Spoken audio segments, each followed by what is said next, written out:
Should social media platforms be regulated by the government?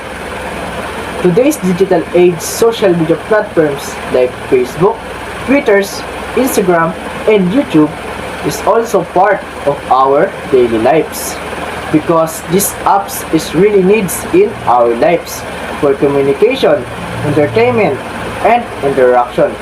But so many people ask the government if the social media platform should be regulated by the government because some people would argue it can cause cyberbullying, scams, and more if not regulated by the government.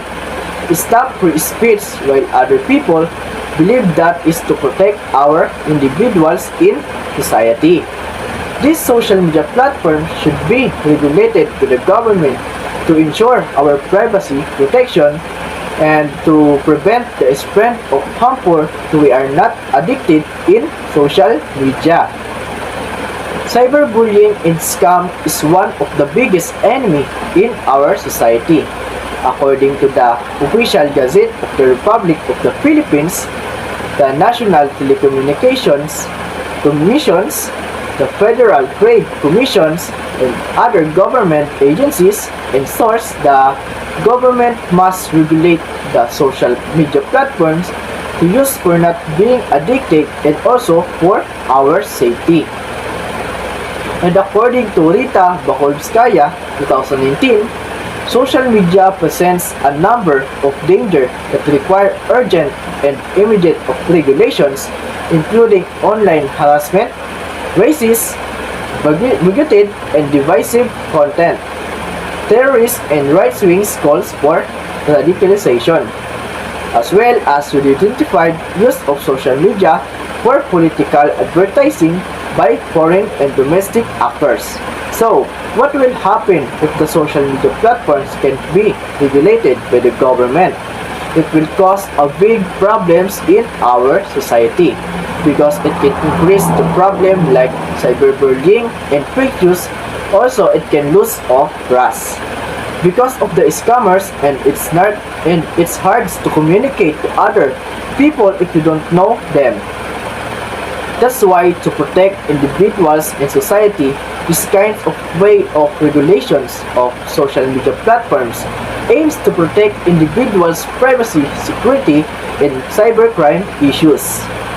Many students using a social media platforms, that's why the government is need to regulate it to protect the next generations from the cyberbullying and scams of the bad peoples. So for me, it's very important that social media platforms must be regulated by our beloved government. In conclusion, social media platforms have a big responsibility in a modern society, but their lack of regulations only lead to privacy violations, to spread wrong information, and a lack of responsibility. On one hand, regulations can help protect us users from risks like fake news, cyberbullying, and abuse. We can also ensure that social media platforms are accountable for their actions and content. On the other hand, it can cause over-regulations can compromise the free speech and innovation on social media platforms. In the end, finding a balanced solution that protects users while preserving freedom and innovation is a crucial. Governments and social media platforms must work together to achieve this goal. It's the time to shine that the government will step and regulate social media platforms for the betterment of society and to protect us from the people that can destroy our lives. Once again, I'm Leomil Dalumpines.